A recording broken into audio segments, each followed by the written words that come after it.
يلجأ المهندسون إلى استخدام محلول الماء والملح كحمل كهربائي وهمي لاختبار المولد بهدف تقييم أدائه التشغيلي. Ang 6O, guys, nagja 4. Naghubo na daan. Muna yung room sa kwan, guys, oh. Sa lingid na pinili. Cebu Hills. Cebu Mansion, guys.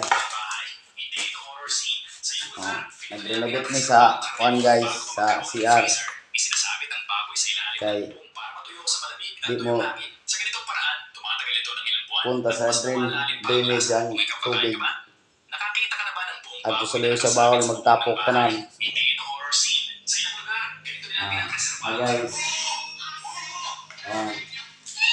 Ini ilang kwarto dari guys. Ay TV. Nay aircon. Nay charge. Ang higdaan na nila guys, oh, putson, oh. Waterbed.